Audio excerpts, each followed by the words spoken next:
오늘 함께 보실 하나님의 말씀은 히브리서 10장 1절로 7절 말씀까지 보겠습니다. 율법은 장차 올 좋은 일의 그림자일 뿐이요 참 형상이 아니므로 해마다 늘 드리는 같은 제사로는 나오는 자들을 언제나 온전하게 할 수 없느니라.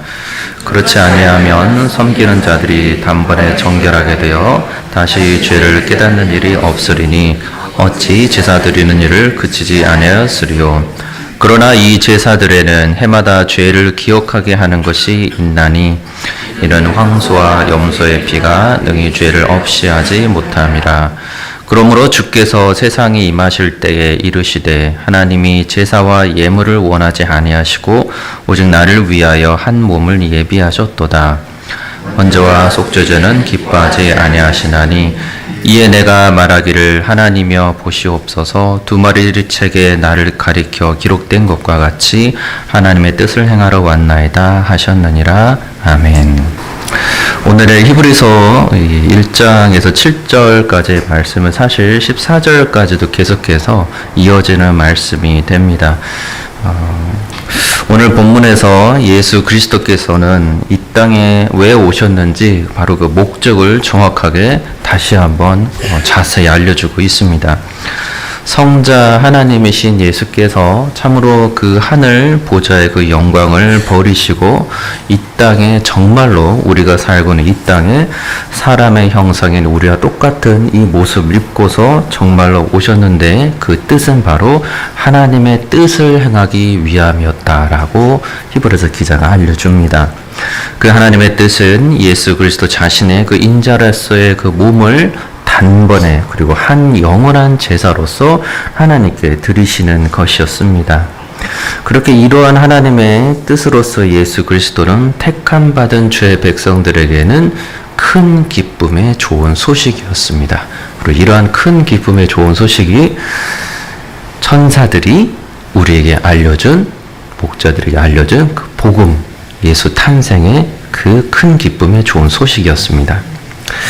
1절에 큰 기쁨의 그 좋은 소식의 그 첫 부분을 우리에게 비교하여 대조해서 알려주는 것이 이 율법입니다. 율법은 장차 올 좋은 일, 원어에는 좋은 일들이라고 되어 있는데 좋은 일들의 그림자일 뿐이요 참 형상이 아니므로 해마다 늘 드리는 매번 매해마다 같이 계속 반복해서 드리는 같은 제사들로는 나아오는 자들을 그 제사에 나아오는 자들을 언제나 온전하게 또 완벽하게 할 수가 없느니라 라고 말씀해 줍니다. 이러한 말씀의 의미에서는 이 다가올 좋은 것들이 있는데 그 다가올 좋은 것들의 그림자만을 가지고 있는 게 율법이다라고 지금 말하는 것입니다. 그 좋은 것들은 다가올 좋은 것들은 그럼 우리는 이 말씀 가운데 아는 바처럼 참된 형상이신 율법이 가리키고 있는 참된 형상이신 우리 주 예수 그리스도로부터는 모든 선하고 좋은 것들을 의미합니다. 그렇다면 이 율법은 다가올 좋은 것들의 모든 좋은 것들, 실체고 참 형상이신 예수 그리스도로부터의 오는 것들의 그림자에 불과하며 그리고 비슷한 것이고 닮은 것이긴 하지만 좋은 것들 그 자체는 아니다라고 말해주고 있습니다. 이는 우리와 같은 첫사람 아담이 하나님의 형상을 따라 창조되었고 그래서 하나님의 그 귀한 속성들을 또한 성령 안에서 가지고 있었지만 그러나 하나님은 아닌 것과도 같습니다.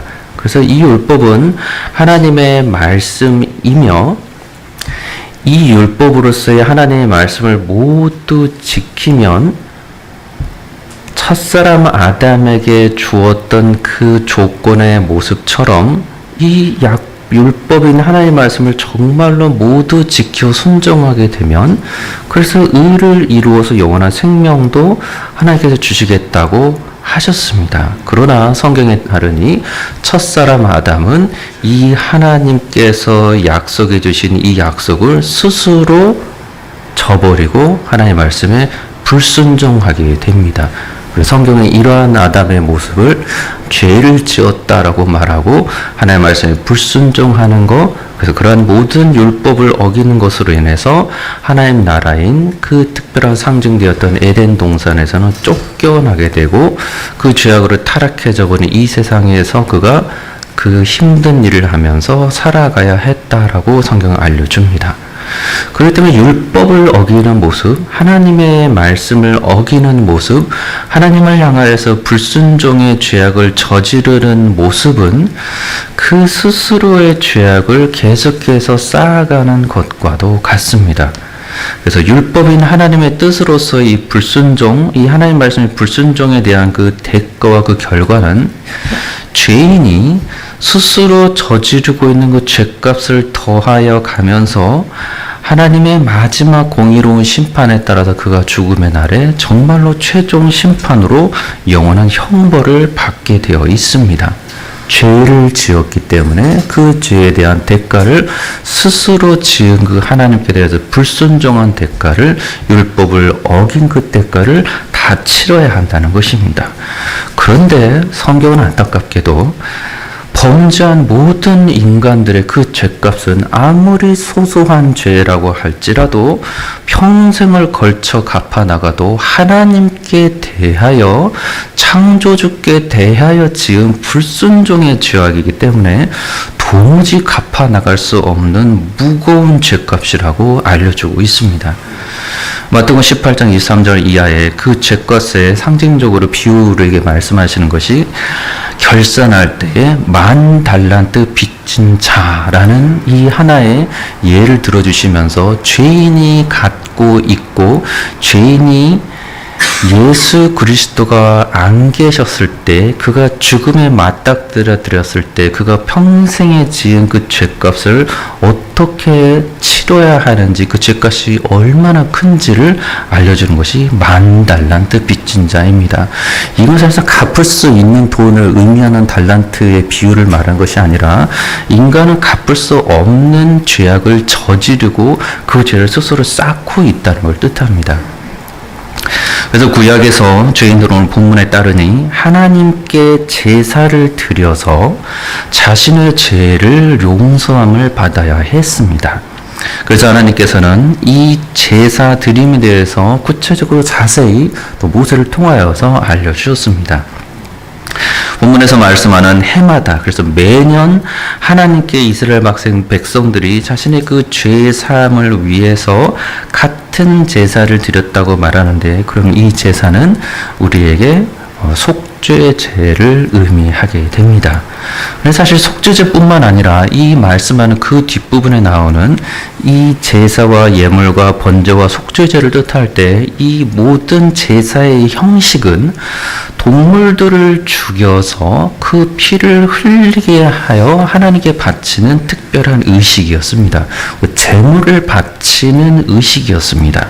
그래서 성경에서는 이러한 제물을 바치는 제사로서의 희생 제물을 드리는 희생 제사나 또는 제물을 불에 태워서 바치는 번제 또는 화목제, 이러한 것들을 계속해서 동물들을 바친다라는, 죽여서 바친다는 의미의 제사를 반복해서 우리에게 알려주고 있습니다.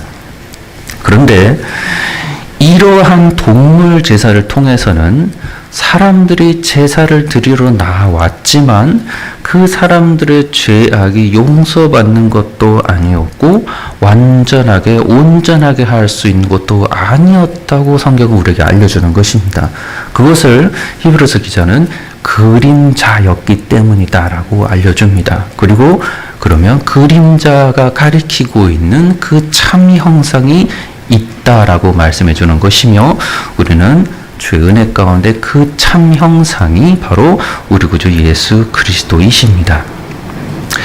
2절의 이하로서는 이렇게 다시 한번 우리에게 알려주는 것이, 그렇지 아니하면 섬기는 자들이 단번에 정결하게 되어 다시 죄를 깨닫는 일이 없으리니 어찌 제사 드리는 일을 그치지 아니하였으리요라고 말합니다. 이 본문의 뜻은 제사를 드리는 사람들이, 그 동물 제사를 드리는 사람들이 그 동물 제사를 드림으로 자신의 죄악이 모두 용서함을 받았다면 그러면 그 동물 제사 드리는 것을 그 속죄 제사 드리는 것을 멈추지 않았겠습니까? 라는 의미입니다. 제사를 드리고 제사를 섬기러 나오는 그 사람들이 단번에 한 번에 모든 그 제사를 드림으로써 그래서 그 희생 제물을 드림으로써 깨끗하여졌다면 그러면 사람들이 다시 제사를 드리러 오지 않았겠습니까? 라고 말합니다. 죄악들이 모두 용서를 받은 것이라면 그 사람 안에 그 죄악들에 대해서 죄를 저질렀기 때문에 그가 가지고 있는 그 마음 가운데는 고통들, 그 죄의식, 죄책감, 옳고 그름을 판단한 것으로 해서 그 가지고 있는 하나님께 범죄함으로 가지고 있는 그 괴로움들 더 이상 가지고 있지 않기 때문에 다시 제사를 드리지 않았을 것입니다. 라고 말하는 것입니다. 그것이 죄를 깨닫는 일이 다시 없으리니 어찌 제사 드린 일을 그치지 아니하시를 그만두었을 것이다. 라고 말합니다. 그런데 그렇지 않았다는 것입니다. 죄를 계속해서 기억하였다는 것이고 죄책감을 계속 가지고 있다는 것이고 이 동물 제사를 드림으로 인하여서도 불구하고 사람들이 계속해서 제사를 반복해서 매년 똑같은 제사를 드릴 수밖에 없다는 것입니다. 이것은 다시 말씀드리지만 율법을 지킴으로 인하여서는 그것이 그림자의 형상이고 참 형상이신 그리스도를 보지 못하고 있었기 때문에 지금 나타난 현상입니다. 그리스도를 만났다면 참 형상이신 그리스도를 통하였다면 이 제사의 의미가 다시금 우리에게 새롭게 다가올 수밖에 없는 것입니다. 3절 이하에서는 앞부분과 대조해서 이 가르침을 말씀해 줍니다. 그러나 이 제사들에는 이 속죄하는 이 제사들에는 해마다 죄를 기억하는 것이 있다라고 말씀합니다. 제사를 드렸는데 이스라엘 백성들이 하나님 앞에서 매년 나와서 제사를 드렸는데 그리고 이 제사 형식을 갖추었던 처음 부분에 말씀드렸던 이 속죄를 드리는 이 특별한 제사뿐만 아니라 번제들, 제모, 화목제들과 같은 모든 동물들을 죽여서 드리는 이 제사들에는 드리는 제사들마다 해마다 죄들을 기억하게 하는 것이 있었다라고 말씀하는 것입니다. 계속해서 죄책감을 갖게 하는 것이 있었다는 것입니다. 이것은 4절 이하에 보니 황소들과 염소들의 그 피가 능히 그들의 죄들을 없이 하지 못함이다라고 말씀하고 있기 때문입니다. 곧 그들이 동물들로 가지고 있어서 하나님께 드렸던 그 동물 제사로서는 자신들의 그 죄악을 용서함 받을 수 없었다라는 것입니다. 저 동물들이 피를 흘렸지만 그래서 죽었지만 그러나 내 죄는 용서함을 받을 수 없었다는 것입니다. 그 동물들을 피해 그러한 죄사함의 권세와 능력이 없었다는 것입니다. 제사에 죄사함의 권세가 있다고 믿는 사람들은 지금도 구약을 통하여서 그 제사를 드릴 수밖에 없습니다. 왜냐하면 제사에 정말로 죄사함의 권능이 있다고 믿는다면 계속해서 그림자만으로 자신의 죄악을 용서받을 수 있다면 여전히 신약에 와서 그리스도의 이 은혜의 평강의 시대에도 또다시 구약의 제사인 이 그림자 형상에 집착할 수밖에 없게 됩니다. 그러나 성경은 정확하게 알려주기를 동물들이 드리는 그 제사로는 동물들의 죽임으로는 동물들의 그 피로는 나의 죄가 용서를 받을 수 없다고 정확하게 알려주는 것입니다. 동물들의 피, 죽음, 이가 가리키고 있는 실체, 이거는 우리가 지금 고백하는 우리가 지금 예배드리며 주를 찬양하고 있는 사랑으로 오신 하나님, 우리 주 예수 그리스도가 바로 그 가리키는 참 형상이시며 참 실체가 되십니다. 우리와 똑같은 사람의 형상으로 오셨고 구약의 그림자로 하나님께 드려졌던 제사와 희생제물의 실체로서 예수께서 친히 흠없는 제물이 되셔서 희생 제물이 되셨고 그렇게 속죄 제물을 얻어서 하나님께 정말로 스스로를 바치셨습니다. 그래서 동물 제사로서는 결코 해결할 수 없는 나와 같은 죄인의 죄악들을 모두 용서해 주셨고 친히 예수께서 십자가에 매달려 돌아가심으로 나를 위한 희생제물 속죄 제물이 되어 주셨습니다. 그러나 우리가 그 죄값은 어떠한 죄값이었는지를 우리는 처음 부분에 확인했습니다. 나는 어떠한 의로운 공로를 행하더라도 그 죄값을 도무지 갚을 수 없는 무거운 죄값이었습니다. 지옥 멸망에 합당한 죄값이었고 이 지옥은 하나님의 진노로 가득한 곳입니다.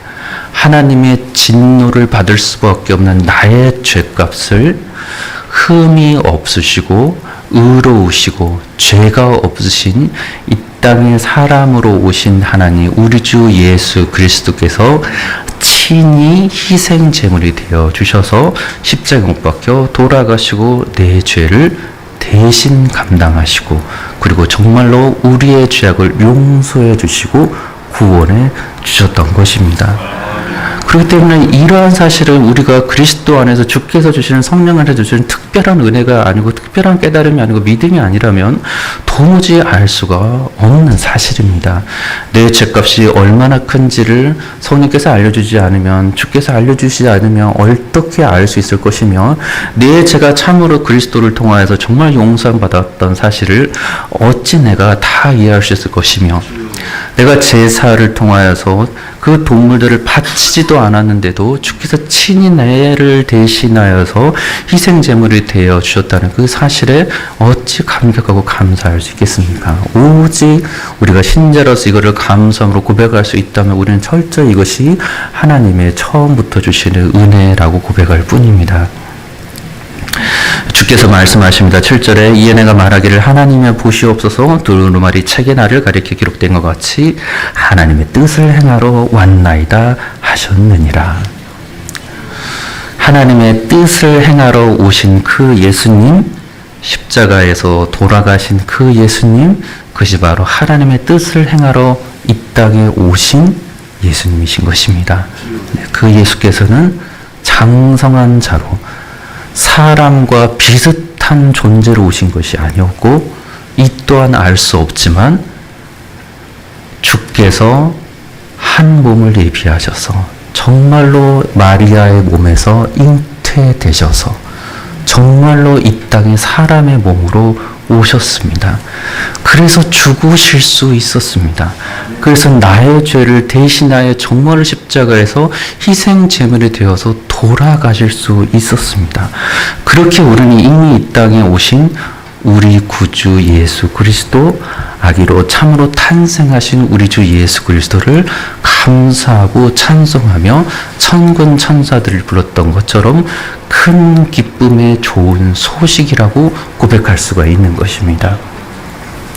저 여러분들이 이 땅 가운데 내 스스로의 힘으로 내 죄를 용서시켰다고 결코 생각할 수 없기에 나의 죄를 위해서 십자가 못 박혀 돌아가신 우리 주 예수 그리스도를 인간으로 오셔서 그 하나님의 진노를 다 받으신 우리 주 예수 그리스도를 그래서 정말로 피 흘려서 돌아가신 우리 주 예수 그리스도를 깊이 감사하며 그러나 영광 가운데 다시 부활하셔서 하늘 보좌의 우편에서 지금도 나를 지켜 보호해 주시고 성령을 보내주셔서 늘 나와 함께 하시는 우리 주 예수 그리스도로 인해서 감사와 찬송을 올려드리는 이 복된 날 되시기를 우리 주 예수 그리스도 이름으로 축원합니다. 기도하겠습니다. 귀하신 우리 주 아버지 하나님, 우리 주 예수 그리스도를 나를 위해서 보내주셔서 그 귀한 생명을 우리에게 주시고 죄사함과 구원함을 주시고 성령으로 인한 그 복을 허락하여 주시니 감사합니다. 참 형상이신 우리 주 예수 그리스도를 바라보며 우리 주님만을 찬양하는 이 복된 날 되게 주님 축복하여 주옵소서. 예수 그리스도 이름으로 기도드리옵나이다. 아멘.